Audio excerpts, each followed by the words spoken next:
L'Ukraine a finalement accepté le plan de paix de Donald Trump, qui prévoit le retrait des forces armées ukrainiennes de la région de Donetsk et la création d'une zone démilitarisée sur place. Et le président ukrainien Volodymyr Zelensky a déjà même annoncé la tenue d'un référendum sur le sort du Donbass. Cependant, l'Ukraine a accepté le plan de paix de Trump sous réserve de créer une zone économique libre à Donetsk. Et les troupes russes ne doivent jamais entrer sur les territoires d'où les forces armées ukrainiennes se retireront. À noter, Rustem Umerov, principal négociateur ukrainien, a récemment négocié avec Steve Witkoff, Jared Kushner et le chef du FBI, Patel. Dans le même temps, le gouvernement ukrainien a déclaré qu'il travaillait déjà avec les Américains à l'élaboration de plans pour la reconstruction de l'Ukraine, en impliquant la société BlackRock. Je vais expliquer pourquoi c'est important dans cette émission. Mais toute cette histoire a aussi un revers, c'est la Russie. Et le Kremlin essaie maintenant de faire échouer même ce plan de paix qui, semble-t-il, ne profite déjà qu'à la Russie. Rappelez-vous que l'Ukraine insiste pour qu'aucune troupe russe n'apparaisse jamais dans la zone démilitarisée du Donbass. Eh bien, aujourd'hui, au Kremlin, ils ont déclaré qu'en cas de mise en œuvre du scénario de création d'une zone démilitarisée dans le Donbass, Moscou pourrait y déployer une unité de la garde nationale russe à la place des forces armées. Cela ne modifie en rien la situation. Je m'appelle Alexei Petchy. Discutons ensemble de ce sujet, mais avant de commencer cet épisode, je vous demande de vous abonner à cette chaîne, de mettre un like et surtout d'écrire n'importe quel commentaire sous cet épisode. Cela aide les algorithmes de YouTube à promouvoir cette vidéo. De plus, abonnez-vous à ma chaîne Telegram Peshy News, le lien se trouve dans la description de cette vidéo. Là-bas, nous publions immédiatement les nouvelles dès leur arrivée. Donc, toutes les dernières nouvelles indiquent que l'Ukraine a finalement accepté le plan de paix de Donald Trump et il pourrait être mis en œuvre d'ici Noël. Mais cela ne signifie pas que Donald Trump a terminé son jeu politique. Je vais commencer cette émission par une nouvelle inattendue. Le président américain Donald Trump a déclaré que le dirigeant ukrainien Volodymyr Zelensky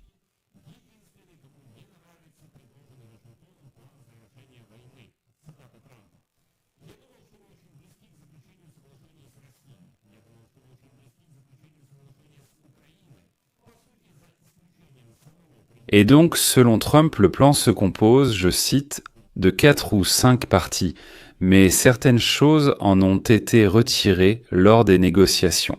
Trump a souligné qu'élaborer un accord de paix n'est pas simple, car il faut résoudre des questions territoriales. Comme il l'a dit, il faut partager les territoires entre les parties. Trump a comparé les efforts diplomatiques à une transaction immobilière, précisant que c'est bien plus compliqué. Le chef de la Maison-Blanche a aussi précisé que les États-Unis prendront part aux négociations sur le plan de paix avec des représentants européens et ukrainiens le samedi 13 décembre, mais à condition qu'il y ait une bonne chance de conclure un accord de paix. Et il est déjà connu que cette rencontre aura lieu à Paris, avec la participation de la France, de l'Allemagne, du Royaume-Uni, de l'Ukraine et des États-Unis. Il est prévu que le sujet de discussion portera sur de nouvelles idées concernant la question territoriale de la centrale nucléaire de Zaporijjia et d'autres points litigieux.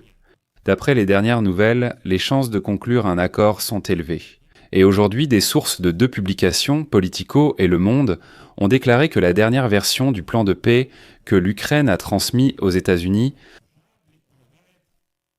prévoit le retrait des troupes russes et ukrainiennes du Donbass et la création d'une zone économique libre dans la région. Ce qui signifie en fait que l'Ukraine a accepté de retirer les forces armées ukrainiennes de la partie non occupée des régions de Donetsk et de Louhansk. La porte-parole de la Maison-Blanche, Caroline Leavitt, a confirmé la veille, le 11 décembre, que le président Donald Trump avait pris connaissance du plan de paix proposé par l'Ukraine, et il est prévu que le document soit discuté par les États-Unis. Dans le même temps, les interlocuteurs de Politico ont exprimé des doutes quant au fait que la Russie soutiendrait la proposition de création d'une zone économique libre dans le Donbass démilitarisé. Selon eux, Trump considère l'Ukraine comme la partie la plus faible du conflit, principalement en raison du récent scandale de corruption. Puis ils mentionneront Politico. Le président de l'Ukraine, Vladimir Poutine, a exigé de Kiev le retrait des troupes du Donbass pour mettre fin à la guerre. Il a également souligné que cette région est historiquement un territoire russe et qu'elle sera rendue à Moscou par la force militaire ou d'une autre manière.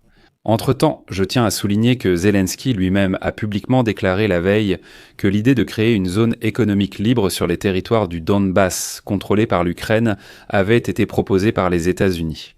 Selon lui, Washington voit un compromis si les troupes ukrainiennes partent et les troupes russes n'entrent pas sur ce territoire. Mais en même temps, il reste flou de savoir qui va gérer cette zone. Les Russes en sont convaincus que ce sera eux, mais l'Ukraine n'est pas d'accord avec cela.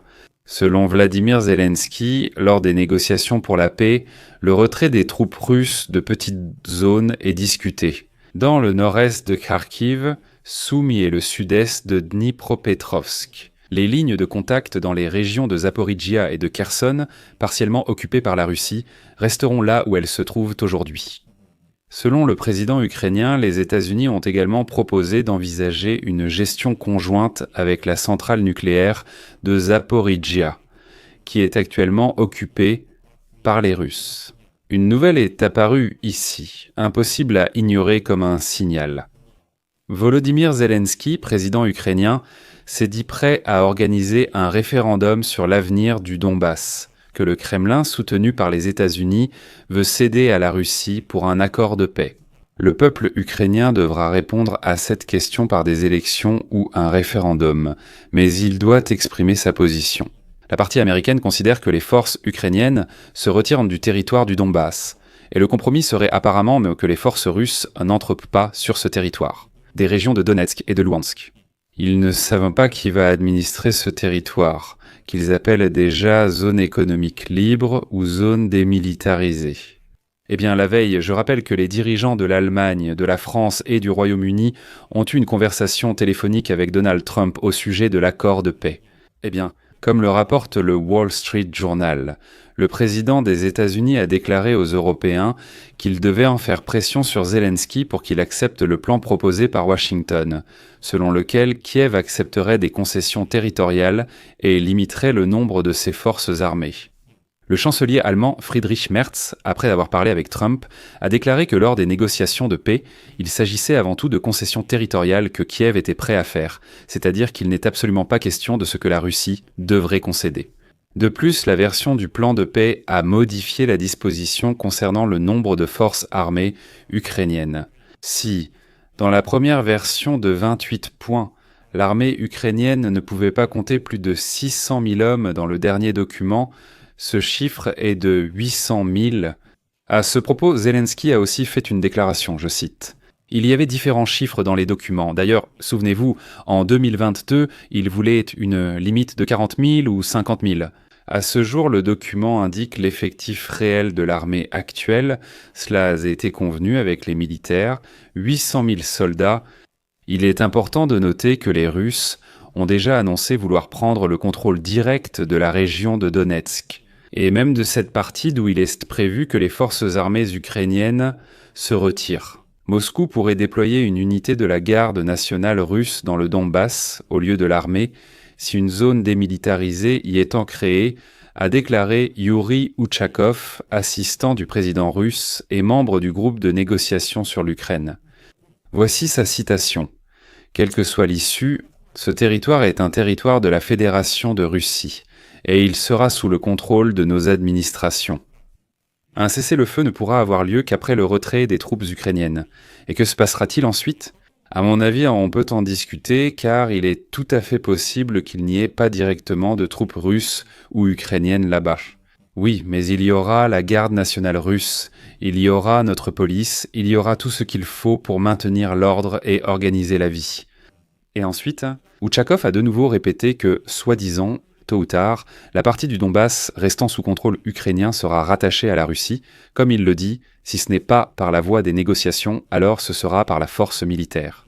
Eh bien, pendant ce temps, aujourd'hui, Poutine a rencontré le président turc Recep Tayyip Erdogan, après quoi le ministre turc des Affaires étrangères Fidan a appelé l'Europe à faire pression sur Zelensky et à forcer le président ukrainien à renoncer à tout le Donbass et à le reconnaître comme russe. Et pour qu'il ne reste aucun doute sur le fait que l'accord, vous savez, est déjà sur le point d'être conclu, je vais vous donner une autre nouvelle. Aujourd'hui, la première ministre ukrainienne, Yulia Sviridenko, a déclaré que l'Ukraine travaillait activement avec les États-Unis sur un plan économique. Parmi les participants aux discussions figure BlackRock, l'une des plus grandes sociétés d'investissement avec laquelle Witkoff et Kouchner avaient déjà négocié. Et voilà que Sviridenko a raconté que des responsables ukrainiens ont tenu une réunion en ligne avec le gendre du président américain, Jared Kushner, le représentant spécial de Trump, Steve Witkoff, le président de la Banque mondiale, Ajay Banga et le directeur général de BlackRock, Larry Fink. Citation. Un groupe de travail conjoint a été créé. Sa tâche prioritaire est d'élaborer un plan d'action dans les plus brefs délais. Les plans économiques réussiront probablement si les garanties de sécurité solides évoquées par les représentants des États-Unis lors de la réunion sont instaurées. Eh bien, vous savez, si les questions d'argent sont déjà en discussion, alors le plan de paix est probablement vraiment proche d'être conclu. Je vais mettre des points ici. Écrivez votre avis, vos conclusions dans les commentaires sous cette vidéo et abonnez-vous absolument à cette chaîne YouTube si cet épisode vous a intéressé et que vous y avez trouvé des informations utiles. Vous pouvez remercier le travail de cette chaîne YouTube par un don ou un abonnement payant via les liens et coordonnées indiqués. Dans la description de cette vidéo, il est écrit « Soutenir la chaîne Alexei Petchii ». Choisissez le format qui vous convient le mieux. Je vous serai reconnaissant pour tout soutien de votre part. C'est tout pour aujourd'hui, prenez soin de vous. Au revoir à tous.